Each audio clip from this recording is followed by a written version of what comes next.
మనిషి రోజు రోజుకి పరిణతి చెందుతూ ఉన్నాడు.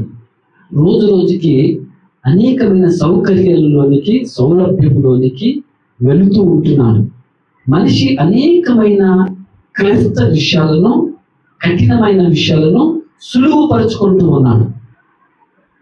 అనేకమైన చూడని విషయాలు మనిషి చూస్తూ ఉన్నాడు. ఎప్పుడు అనుభవించని విషయాలను కూడా, అనుభవించని వస్తువులను కూడా అనుభవిస్తూ ఉన్నాడు. హల్లెలూయా. అంటే ఒక మాటలో చెప్పాలంటే, మనిషి దేవుడు తనకిచ్చిన జ్ఞానం చొప్పున, దేవుడు మనిషికి ఇచ్చిన ఆధిక్యత చొప్పున అనేకమైనవి ఆయన కనుగొంటూ ఉన్నాడు, పరిశోధిస్తూ ఉన్నాడు, అంతరిక్షంలోనికి వెళ్తూ ఉన్నాడు, ఆకాశంలో సంచరిస్తూ ఉన్నాడు, భూగర్భంలోనికి కూడా వెళ్తూ ఉన్నాడు, సముద్రములోనికి కూడా మనిషి ప్రవేశిస్తూ ఉన్నాడు. ఒకవైపు మనిషికి కావలసిన లోకానుసారమైన సంతోషము పొందుకుంటూ ఎంజాయ్లోనికి వెళ్తూ ఉన్నాడు, సౌకర్యాలు సమకూర్చుకుంటూ వెళ్తూ ఉన్నాడు, ఎదుగుతూ ఉన్నాడు ఒకవైపు మానవుడు.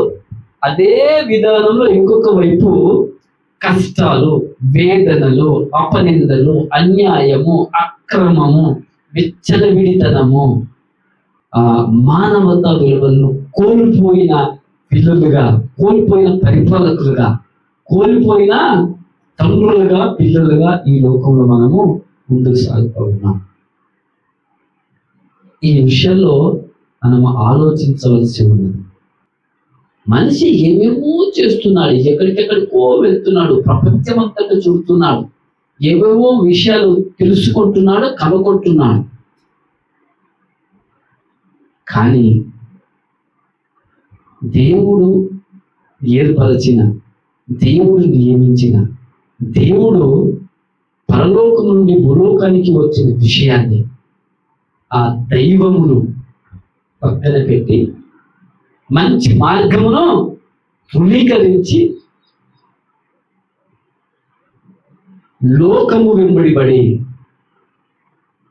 ఈ శరీరాల ఆశలను బట్టి, నేత్ర ఆశలను బట్టి, జీవపు డంబములను బట్టి, హల్లెలూయా, క్షణకాల ఈ జీవితపు యొక్క సంతోషం కొరకు, కొద్దిగా ఉండే ఎంజాయ్మెంట్ కొరకు, సుఖము కొరకు, శరీరాశల కొరకు, ఒక మాటలో చెప్పాలంటే ఆవిరి వంటి ఈ జీవితములో, గాలి బుడగలంటే ఈ జీవితములో, ఎండిపోయే ఒక పుష్పము అంటే ఈ జీవితములో నిత్య జీవమును, శాశ్వత జీవమును, సంతోషమును, దేవునితోని జీవితమును మైమరచి కోల్పోతూ ఉంటున్నాడు.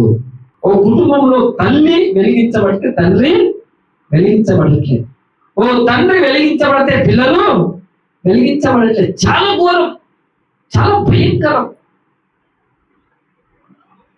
కేవలము వేషధారణ, కేవలము నటన, కేవలము ఆచారం, కేవలము సంప్రదాయమే బాధకరమైన విషయం. చిన్న వయసులోనే ఈ మరణం ఏంటి? చిన్న వయసులోనే తల్లిదండ్రులు కోల్పోవడం ఏంటిది? చిన్న వయసులోనే పిల్లల్ని కోల్పోవడం ఏంటిది? అంటే వారి మనసులకు పట్టిన భ్రష్టత్వం, వారి హృదయానికి పట్టిన చీకటి, అపవాది యొక్క ఆలోచనలు.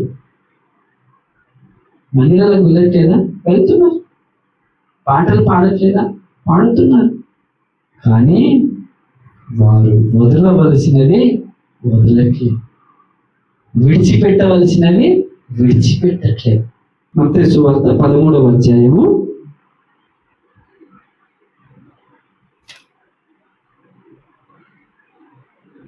45-46. మరియు పరలోక రాజ్యము మంచి ముత్యములను కొనవెదుకుతున్న వర్తకుని పోలి ఉన్నది. అతడు అమూల్యమైన ఒక ముత్యమును కనుగొని పోయి తనకు కలిగినదంతయు అమ్మి దానిని కొనును. ఈ భూలోకంలో ఉన్న వాళ్ళందరూ కూడా మంచి ముత్యములనే వెతుకుతారు. అంటే ఒక మాటలో చెప్పాలంటే మంచిగా కోరుకుంటారు. ఏం కోరుకుంటారు చెప్పండి? భక్తి అందరూ మంచిగానే చేస్తున్నారు. ఇది మంచి భక్తి ఏమో, ఈ విధానం మంచిదేమో, ఈ మార్గం మంచిదేమో, ఈ ఇది మంచిదేమో, ఇది సత్య మార్గమేమో, ఇది నిజమైన మార్గమేమో. హల్లెలూయా, హల్లెలూయా. మనుషులందరికీ కూడా గుండెలో, హృదయంలో, వారి జీవితంలో ఒక ఆశ అనేది ఉన్నదా లేదా? అరే నా కుటుంబం బాగుపడాలి, నా పిల్లలు బాగుపడాలి, మేము ఆరోగ్యంగా ఉండాలి, మాకు మంచి ఇల్లు ఉండాలి, మంచి ఉద్యోగం ఉండాలి. ఏముండాలి? మంచి ఉద్యోగం ఉండాలి, మంచిగా మానవ మర్యాదలు మనకు ఉండాలి. దేవునికి మహిమ కలుగును గాక. మనిషి పడే ప్రయాస, మనిషి వెతికే విధానాలు, మనిషి ఎక్కడెక్కడో ఇది మంచిది, ఇక్కడికి వెళ్తే నాకు బాగైపోతుంది, నేను దీన్ని కొలిస్తే నాకు బాగైపోతుంది, ఈ మార్గం మంచిదంట, ఈ విధానము మంచిదంట. మనిషి అసలు తను ఏం ఆలోచిస్తాడు? ఆయన ఏది అనుకుంటే దానికి దేవుడు ఓకే అంటాడనే, తను చేసేవన్నే దేవుడు కరెక్ట్ అంటాడనే, అంటే నువ్వు అక్కడికి వెళ్తే నీ పాపం కడిగి వేయబడుతుందనే, నువ్వు ఏదో శరీరానుసారంగా భౌతికానుసారంగా వాళ్ళ కొబ్బరికాయలో లేదా గుండు కొట్టుకోవడమో లేదా మెదక్కి వెళ్ళడమో దారునికి వెళ్తే అది దేవుడు చూసి చూడనట్లుగా ఓకే అంటాడనే. హల్లెలూయా. మంచి పనులు చేస్తే, నీవు మంచి విధానము చేస్తే, నువ్వు ఏదో నిన్ను నీవు సమర్థించుకోవడానికి, నిన్ను నీవు మంచివాడుగా అనిపించుకోవడానికి, నీవు చేసిన దాన్ని బట్టి దేవుడు అంగీకరించాడని మంచి ముత్యములు కొనవెదుగుతున్న వర్తకుని పోలి ఉన్నది. లోకంలో ఉన్న వారందరూ ఇది మంచి విధానం అని తయారు చేశారు. ఇది మంచి భక్తి, ఈ వే మంచిది, ఇది మనల్ని స్వర్గానికి తీసుకెళ్తుంది, ఇది మనల్ని చీకటి నుంచి వెలుగులోనికి తెస్తుంది, ఇలా చేస్తే మంచిదేమో, ఇలా ఉంటే మంచిదేమో, ఇలా కొలిస్తే మంచిదేమో, ఈ విధానం మంచిదేమో అని ఎన్నో వెతికారు. అలా అమూల్యమైన ఒక ముత్యమును కనుక్కున్నాడు ఆయన. ఎందుకు అనుకున్నాడు? పరలోక రాజ్యం, క్రైస్తవత్వం లేదా క్రీస్తు పరలోకం నుండి దిగి వచ్చాను, నేను పరలోకం నుండి వచ్చానని ఏ మనిషి కూడా ఇప్పటి వరకు భూలోకంలో చెప్పలేదు. కానీ యేసయ్య చెప్పాడు, నేను పైనుండి వాడను, నేను పరలోకం రాజ్యం నుంచి వచ్చాను, తండ్రి యొద్ద నుంచి నేను దిగి వచ్చాను. పైనుండి దిగి వచ్చిన వాడు యేసయ్య తప్ప ఇంకొకరు లేదు. రక్తము కార్చిన ఈ సర్వ మానవాళి కొరకి రక్తము కార్చిన వారు ఎవరైనా ఉన్నారంటే అది ఏకైక దైవమే యేసయ్య ఒక్కడు మాత్రమే రక్తము కార్చాడు, గాయపరచబడ్డాడు, కొట్టబడ్డాడు. చనిపోయి తిరిగి లేచిన ఏకైక దైవముగా దేవుడుగా యేసయ్య మాత్రమే ఉన్నాడు. అందుకే మంచి ముత్యములు కొదవెదికే రైతులు, వ్యాపారులు, మంచి విషయాలు, ఇది మంచిది, అది మంచిది, ఈ మార్గం, ఆ మార్గం, ఇక్కడ మనకు ఏం నెమ్మది దొరుకుతుంది, అక్కడ మనకు విడుదల దొరుకుతుంది, ఇక్కడ మనకి జీవితాలు బాగవుతున్నాయి. ఎక్కడ కొద్ది కాలము కొంత ఉపశమనమే, కొన్ని క్షణాలని మనశ్శాంతినే, కానీ శాశ్వత పరిష్కారం నీకు ఎక్కడొస్తుందో తెలుసా? శాశ్వతమైన సమస్య ఏమంటారు, నీకు శాంతి సమాధానం ఎక్కడ దొరుకుతుందో తెలుసా? అమూల్యమైన ముత్యం యొద్దనే దొరుకుతుంది. ఎవరి బిడ్డలు కూడా మీరు చూడండి, మేమే ఫుల్ ఎంజాయ్ చేస్తున్నాం మేము అంటారు, కానీ శరీరంలో ఉన్న రోగాలు అలాగే ఉన్నాయి. డబ్బు ఉన్నదని సంతోషిస్తున్నాం, కానీ ఇజ్జతు, కానీ మానసికమైన ప్రశాంతత ఉన్నదా? దేవునికి మహిమ కలుగుతుందా? ఓ తల్లికి తండ్రికి, అరే నాకున్న పిల్లలందరూ ఎంత సంతోషంగా ఉన్నారు, అందరూ స్థిరపరచబడ్డారు, అందరూ ఒక లెవెల్కి వచ్చారు, అందరికి మంచిగా ఇల్లు ఉన్నాయి, అందరికి మంచి ఆరోగ్యం ఉంది, అందరికి మంచి సంసారాలు ఉన్నాయని తల్లిదండ్రులు ఈ లోకంలో ఉంటున్నారా? ఎంత వేదన తల్లిదండ్రులకి, ఎంత కృంగుదల తల్లిదండ్రులకి, పిల్లలకి ఎంత వేదన తల్లిదండ్రులను బట్టి. ఎక్కడ మిస్ అయిపోతున్నది ఈ మానవాళి? ఎక్కడ ఈ మానవాళి ఇంకా వెతకవలసింది వెతకక మంచి ముత్యములు కొన వెతుకుతున్నారు, కానీ ఆమూల్యమైన ముత్యమును విసర్జిస్తున్నారు. ఒక్కసారి చీకటిలో నుండి ఇట్లా వెలుగులోనికి మళ్ళితే, ఒక్కసారి పాపము నుండి దేవుని వైపు తిరిగితే, ఒక్కసారి ఆశల నుండి దేవుని వైపు తిరిగితే, ఒక్కసారి శోధన నుండి దేవుని వైపు తిరిగితే మళ్ళీ తిరిగినట్టు ఇటే రావాలి. కానీ మనం బాప్తిస్మం తీసుకుంటాం ఉద్రేకంతో, లేదా వాక్యం దర్శించబడగానే రాను ఏమైపోతామో మళ్ళీ ఆ శోధన వైపు, ఆ పూజల వైపు, ఆ సినిమాల వైపు, మళ్ళీ లోకం వైపు. ఎక్కడెక్కడ మందిరానికి వెళ్ళని బాగా లేనప్పుడు భలే వెళ్తారు కదా, కళ్ళనే చెప్పడం సరే. ఇంట్లో కొంచెం కంగారు, కొంచెం రోగము, కొంచెం బేచలు వస్తే తీసుకొని యాడికంటే ఆడిపోతారు. కానీ వెలుగు యొద్దకు యేసయ్య దగ్గర పరిష్కారం ఉన్నది.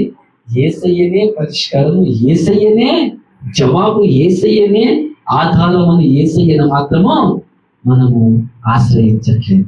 మనుషులు ఆశ్రయించడం ఎక్కువైపోయింది, దైవజనులను ఆశ్రయించడం ఎక్కువైపోయింది, సంఘాలను ఆశ్రయించడం ఎక్కువైపోయింది, బ్రాండ్లను వెంబడించడము ఎక్కువైపోయింది, చేతుల్లో వాక్యాలు పెట్టుకోవడం ఎక్కువైపోయింది. కానీ నీవెప్పుడు వాక్యంతో జీవిస్తావు, వాక్యాన్ని వెంబడిస్తావు, వాక్యమును ధ్యానిస్తావు. నీవెప్పుడు అమూల్యమైన ఆ ముత్యమును కనుగొంటావు, ఆ ముత్యమును రిసీవ్ చేసుకోవడానికి, పొందుకోవడానికి నీవెప్పుడు సమస్తమును త్యజిస్తావు. పట్టించుకోకుండా ప్రతి దాన్ని ఎవరో ఏమని అన్నారంటే పట్టించుకో. You go with Jesus. యేసయ్యతో ప్రయాణం చేయి, వాక్యంతో ప్రయాణం చేయి, వాగ్దానంతో ప్రయాణం చేయి. తనకు కలిగినదంత అమ్మి ఆ ఆమూల్యమైన ముత్యమును పొందుకున్నాడని రాయబడింది. పరలోక రాజ్యం అంటే ఒక మాటలో నేను ఈరోజు వాక్యం ముగిస్తాను. నేను మంచిగా చెప్పానా, ఇంకోరు మంచిగా చెప్పారా అని కాదు. ఇక్కడ యేసయ్యను పొందుకోవడమే పరలోక రాజ్యం. యేసయ్యలోనికి నువ్వు రావడమే పరలోక రాజ్యం. యేసయ్యని నీ హృదయంలోనికి రిసీవ్ చేసుకోవడమే. ఏం రిసీవ్ చేసుకోవడము? జీసస్ని. యేసయ్యను పొందుకుంటే, యేసయ్యను నువ్వు రిసీవ్ చేసుకుంటే, అందుకే ప్రియమైన దేవుని బిడ్డలారా, నీగా యేసయ్యనే, పరలోకములో ఉన్న దేవుడే నిన్ను పుట్టించిన, మనల్ని ఈ లోకానికి పంపించిన ఆ దేవుడే మనం ఫలించాలి అని కోరుతున్నాడు. పిల్లలకు తల ఎత్తుకొని తిరగాలంటది, కానీ తల్లిదండ్రులు, కొంతమంది తల్లిదండ్రులు ఉంటారు, పిల్లల గురించి ఆలోచన చేయాలి. వాళ్ళ వ్యవహారం వాళ్ళదే. వాళ్ళు తిన్నారా, తాగారా, తిరిగారా, పొరలారా, వాళ్ళ ఎంజాయ్మెంట్ వాళ్ళకి. కొంతమంది పిల్లలు చూడండి, తల్లిదండ్రులకు కూడా నలుగుట్లో మంచిగా తల ఎత్తుకొని తిరగాలని ఉంటది, కానీ ఆ పిల్లలు చేసే పాడు పనులు, ఆ త్రాగుడు, ఆ వ్యభిచారం. హల్లెలూయా. తల్లిదండ్రులు బ్రతుకుతున్నారంటే బ్రతుకుతున్నారు అంతే, పేరుకు మాత్రమే. ఆల్రెడీ వాళ్ళ లోపల ఆత్మ, వాళ్ళ యొక్క మానము, వాళ్ళ యొక్క ఇజ్జత్తు, వాళ్ళ యొక్క అంత చచ్చిపోయింది. ఇంకెక్కడ ఫలింపు, ఇంకెక్కడ చిగురు, ఇంకెక్కడ పై వర్గం ఉంటాం, ఇంకెక్కడ తల ఎత్తుకొని ఉంటాం. మందిరములో పోయినప్పటి నుంచి మా మందిరం కనీసం 4 గంటలు జరుగుతుంది, మా మందిరం కనీసము 3 గంటలు జరుగుతుంది. పోవడం, కూర్చోవడం, లేవడం, చేతులు ఎత్తడం, ఇవన్నీ ఉన్నాయి, కానీ యేసయ్య లేడు. బల్లలు ఉన్నాయి, పండగలు ఉన్నాయి, కాండ్లు ఉన్నాయి, అన్ని ఉన్నాయి, అన్ని ఇన్స్ట్రుమెంట్లు ఉన్నాయి మనకి. అరుపులతో, కీకులతో కూడే సందేశాలు కూడా మనకి ఉన్నాయి, కానీ యేసయ్య లేదు. హల్లెలూయా. పరలోక రాజ్యము మంచి ముత్యములను కొనవెతుకుతున్న వర్తకుని పోలి ఉన్నది.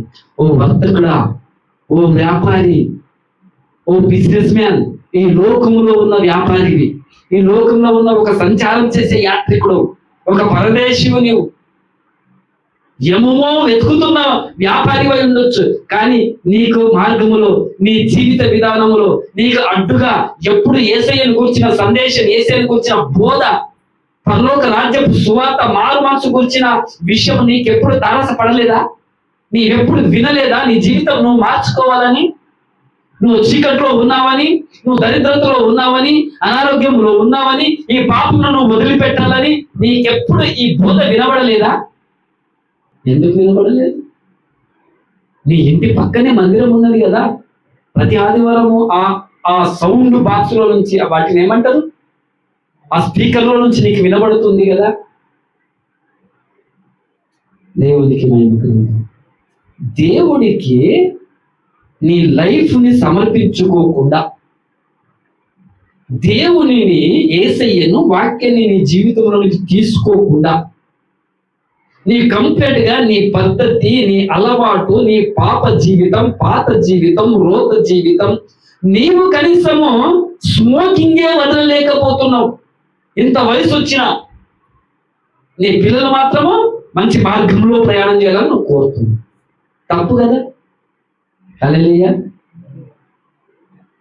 ఒకరికి మనము బోధించాలి అంటే, ఒకరికి మనం మార్గంగా ఉండాలంటే, ఒకరిని మనము నడిపించాలి అంటే, ఒకరిని మనము గద్దించాలంటే మనం ఏమవ్వాలా? వారికి రోల్ మోడల్గా ఉండాలి. ఎలా ఉండాలి చెప్పండి? లోపల నువ్వు కుంగిపోయి, లోపల నువ్వు కృషించిపోయి, లోపల నువ్వు వారికి చెప్పుకొని, వీరికి చెప్పుకొని, అవతల వారికి చెప్పి, వీరికి చెప్పి ఎవ్వరు సరిచేసే విషయాలు ఇవి కాదు. ఏ వ్యక్తి మనసులోనికి, హృదయంలోనికి, అలవాట్లలోనికి ఏ మనిషి దూరిపోడు. దూరేది కేవలం యేసయ్య వాక్యము, యేసయ్యనే. అది శక్తి కలిగినది కాబట్టి. హల్లెలూయా. ఆ వాక్యముకి అంత శక్తి ఉన్నది కాబట్టి, అది దేవుని నోటి నుండి వచ్చిన మాట కాబట్టి, అది దేన్నైనా చెయ్యగలదు కాబట్టి, అది ప్రతి చీకటిని తొలగించగలదు కాబట్టి, ప్రతి క్లిష్ట పరిస్థితులను మార్చగలదు కాబట్టి, ప్రతి విధమైన సైతాని యొక్క క్రియలు, అపవాది యొక్క క్రియలను లయపరచగలదు కాబట్టి. హల్లెలూయా. అరే ఈ పిల్ల ఎందుకు తయారైందిరా? అరే ఈ వీడు ఎందుకు ఇట్లా తయారయ్యాడురా? అరే ఈయన వివాహమైనాక కూడా ఇదే పనిరా? అరే ఈయన బోధ చేస్తున్నప్పటికి కూడా ఇదే పనిరా? కానీ దేవుని వాక్యం మార్చడానికి, మార్పు చెందడానికి అవకాశము ఇవ్వట్లేదు. నాకు కూడా ఈ శోధన ఉంటుంది, నాకు కూడా లోకపు యొక్క వ్యతిరేకతలు, కష్టాలు, ఇబ్బందులు, ఎరుకులు, సవాళ్ళు, వ్యతిరేకతలు, ఒత్తిళ్లు ఎదురవుతాయి. కానీ ఆ సమయంలో ఈ వాక్యము నీలో పని చేయగలగాలి. ఏం చేయగలగాలి? అది నీలో పనిచేయాలి. నీ నోటికి బూతు మాట రాకముందే దేవుని వాక్యము నీలో బయటికి రావాలి. నీకు కోపము రాకముందే ఆ వాక్యము నీలో పని చేయగలగాలి. నీకు కోరిక, వ్యర్థమైన ఆశ, లోకపు యొక్క అసహ్యతతో కూడిన విషయము నీలో నుంచి బయటికి రాకముందే, నీ కనులకు ఇంపుగా కనిపించక ముందే నీకు దేవుని వాక్యం ఏం కావాలా? లోపల నీలో పని చేయగలగాలి. వాటన్నిటిని మనం వెంబడించాలంటే అసలైనది ఏదో మనకు తెలియాలి. హల్లెలూయా. దేవుని రాజ్యము మనకు తెలియాలి. దాన్ని తీసుకొని వచ్చిన ఆ దేవుని రాజ్యమునకు కర్త, దాన్ని కొనసాగించేవాడు, దానికి మూలమైన వాడు, ఆ రాజ్యములో ఉండేవాడు ఎవరో నీకు తెలియాలి. దేన్ని వదిలిపెట్టమంటున్నాడో, దేన్ని వెంబడించమంటున్నాడు, దేన్ని త్యాగం చేయమంటున్నాడో నీకు తెలియాలి. ఎంత వాక్యం చెప్పినా నీ మనసులోనికి వెళ్ళి, నీ హృదయంలోకి వెళ్ళి ప్రతి వారికి కొంచెము కూడా పని చేయకపోతే, కొంచెము కూడా నీలో ఉన్న విషయాలు మార్చకపోతే, సమస్య వాక్యంలో లేదు. ఎవరిలో ఉంది? మనలో ఉంది. ప్రాబ్లం ఎక్కడుంది? మనలో ఉంది. నీకింకనూ సమాధానం రావట్లేదు అంటే, నీకింకనూ నెమ్మది పొందట్లేదంటే, నీకింకనూ లైఫ్లో శాంతి అనేది లేదు అనంటే, నీవింకా దేవుని వాక్యాన్ని కాదు, లోకాన్నే ఎక్కువ పట్టించుకుంటున్నావు. ఇంకా నువ్వు లోకం వైపే ఎక్కువగా చూస్తున్నావు, ఇంకా శోధన వైపే నువ్వు మొగ్గు చూపుతున్నావు, శరీరానుసారమైన విషయాల మీదనే మనసు పెడుతున్నావు. హల్లెలూయా. మెంటన్ అయిపోతావు, గడిచిపోతుంది. 30 సంవత్సరాలు 50 సంవత్సరాలు కూడా బతుకుతావు. ఈ లోకంలోనే అన్ని నువ్వు పొందుకొని కూడా ఉంటుండొచ్చు, సంపాదించుకొని కూడా నువ్వు ఉంటుండొచ్చు, కానీ అమూల్యమైన ముత్యం నువ్వు పొందుకోలేవు. ఏం పొందుకోలేవు? You cannot receive the because you small. అమూల్యమైన ముత్యాన్ని మాత్రం నువ్వు పొందుకోలేవు. ఈరోజు ఇక్కడ ఉన్న మనందరి ఎదుటికి అమూల్యమైన ముత్యం వచ్చింది. చేతులెత్తి స్తోత్రం చెల్లించండి. అంటే క్రీస్తు మన ముందు ఇలా ప్రత్యక్షమయ్యాడు, వాక్యం మన ముందు ఉన్నది, ఈ భక్తి మార్గం మన ముందు ఉన్నది. దీని కొరకు నీకు కలిగినదంతయు అంటే నీవు ఏమేమి అనుకుంటున్నావో, లోకములు, లోక ఆశలు, శరీరాశల, నేత్రపు ఆశలు, జీవపు డంబం, ఏ శోధన, ఆకర్షణ, పాప జీవితం, పాత జీవితం, రోత జీవితం అనేది ఉన్నదో దాన్ని అంతా నువ్వు ఏం చేయాలా? అమ్మేసేయాలి. అమ్మేసేయాలంటే దాన్ని తన్నేసేయాలి వెనక. నువ్వు పశ్చాత్తాపడాలి. ఏం పడాలి? నువ్వు మారు మనసు పొందాలి. పాప జీవితమును వదిలిపెట్టాలి. అది వదిలిపెట్టకపోతే ఇది నువ్వు పొందుకోలేవు. ఈ మాట నన్ను చెప్పనివ్వండి. మంచిగా వెళ్ళిపోయాడు. ఆ బైబిల్లో కూడా రాయబడింది, ప్రయాసములు మాని ఇప్పటి నుండి ప్రభునందు మృతినందు మృతులు ధన్యులు, వారి ప్రయాసములు మాని వారు విశ్రాంతిలోనికి వెళ్తారు. హల్లెలూయా. విశ్రాంతిలోనికి నువ్వు వెళ్ళాలంటే దేవుని రాజ్యములో నువ్వు ప్రవేశించాలి కదా, యేసయ్య నువ్వు పొందుకోవాలి కదా. మరి ఇక్కడున్న ఈ కష్టాలు మారిపోయినాయి అనుకుంటాము, కానీ without Jesus you cannot enter the Kingdom of God. నువ్వు దేవుని రాజ్యంలో ఇంతకంటే భయంకరమైన ప్రదేశంలో నువ్వు వెళ్తావు. భూమి మీద ఉన్న ఈ కష్టాల కంటే, ఈ కన్నీళ్ళ కంటే, ఈ యాతన కంటే, ఈ భూమి మీద పోయిన ఇజ్జత్ కంటే, ఈ భూమి మీద ఉన్న ఈ విషయాల కంటే నువ్వు దేవుని రాజ్యం వెళ్ళలేదనుకో, నువ్వు వెళ్ళే ఆ ప్రాంతం ఇంకా ఘోరమే. అది తప్పించబడాలి అని అంటే నువ్వు ఎవరిని రిసీవ్ చేసుకోవాలి? నీ లైఫ్ ఎవరికి ఇవ్వాలి? నువ్వు పాప క్షమాపణ, మారు మనసు పొందాలి. నువ్వు రక్షణను రిసీవ్ చేసుకోవాలి. వెళ్ళిపోయిన తర్వాత వెళ్ళిపోయిన వారి గురించి 100 చెప్పినా 1000 చెప్పిన ప్రయోజనము లేదు.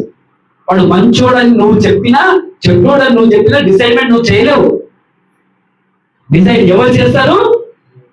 అక్కడ ఆత్మ దయచేసిన దేవుని యొద్దకు వెళ్ళను. మన్న అయిపోతుంది. ఏమైపోతుంది? ప్రసంగి 12:7 ఆత్మ దయచేసిన దేవుని యొద్దకు వెళ్తుంది. నువ్వు అనుకుంటావు నా ఇష్టం అని. నీ ఇష్టము కాదు. ఇక్కడ శరీరము నీది కాదు, ఆత్మ నీది కాదు. నేను తాగుతాను, నేను తింటాను, నేను తిరుగుతాను, నేను ఇట్లనే ఉంటాను, అట్లనే చేస్తాను అనడానికి లేదు. నీ శరీరాన్ని నువ్వు ఏమైనా చేస్తే అది మట్టి అయిపోతుంది. ఆత్మ ఎక్కడికి వెళ్తుంది? దేవుడు దాన్ని డిసైడ్ చేస్తాడు. ఆత్మకు శాంతి చేకూరాలని బిర్యానీ పెట్టినా, పండు పదార్థాలు పెట్టినా, నువ్వు మేకలు కోసినా, నువ్వు పాదరాలతో సమాధి కట్టినా అది నీ సాటిస్ఫాక్షన్. కానీ పోయిన వ్యక్తికి ఏం ఉపయోగం లేదు. నీవు ఇక్కడ పాదరాలతో సమాధి కట్టండి, దేవుడు ఆయన పరలోకం ఇస్తాడని నువ్వులేమి లేదు. హల్లెలూయా. నా కొడుకులు, నా బిడ్డలు నాకు మంచిగా 10 మేకలు కోసి మెమోరియల్ సర్వీస్ చేశారు కదా అని అక్కడికి వెళ్ళిన ఆ వ్యక్తికి దేవుడు ఏమి డిసైడ్ చెయ్యడు. నువ్వు భూమి మీద చివరి శ్వాస ఉన్నప్పుడే, నీకింకా టైం ఉన్నప్పుడే ఇక్కడనే నువ్వు డిసైడ్ చేసుకోవాలా. నీ కొడుకును బట్టో, నీ కూతుర్ని బట్టో, అన్నదమ్ములను బట్టో, అక్కచెల్లెలను బట్టో, వారిని బట్టో, వీరిని బట్టో నీవు నీ జీవితమును పాడు చేసుకోకూడదు. ఓకే, నీ గర్భంలో పుట్టిన వారిని బట్టి నీ మనసు నొచ్చిపోయి ఉండొచ్చు, నీ తల్లిదండ్రులను బట్టి నీ మనసు నొచ్చుండొచ్చు. అప్పా మా డాడీని బట్టి నా ఇజ్జత్ అంతా పోతుందిరా అని, నా అన్నదమ్ములను బట్టి నా బలం అంతా పోతుందిరా, లేదా ఈ పాలనను బట్టి పోతుందిరా, నా స్నేహితులను బట్టి పోతుందిరా నువ్వు అనుకుంటుండొచ్చు. కానీ వారిని బట్టి నువ్వు అది మిస్ చేసుకోకూడదు. ఏది? ఆ వేదనకరమైన స్థలంలో నుంచి తప్పించగలాలి, ఆ భయంకరమైన స్థలంలో నుంచి నువ్వు తప్పించబడాలి. శాశ్వతమైన సమాధానముతో నెమ్మదితో కూడిన ఆ ప్రాంతాన్ని నువ్వు రిసీవ్ చేసుకోవాలంటే ఇక్కడే పరలోక రాజ్యం అమూల్యమైన ముత్యంతో పోల్చబడింది. ఆ అమూల్యమైన ముత్యము ఏదో నీ ముందు ఈరోజు దేవుడు పెడుతున్నాడు. మంచి మార్గాలు, మంచి భక్తి విషయాలు, మంచి చాలా ఉన్నాయి లోకంలో, అన్ని మంచిగానే కనిపిస్తాయి. ఏమనిపిస్తాయి చెప్పండి? ఇది కూడా మంచిగానే ఉంది కదా, ఇది కూడా అమూల్యమైంది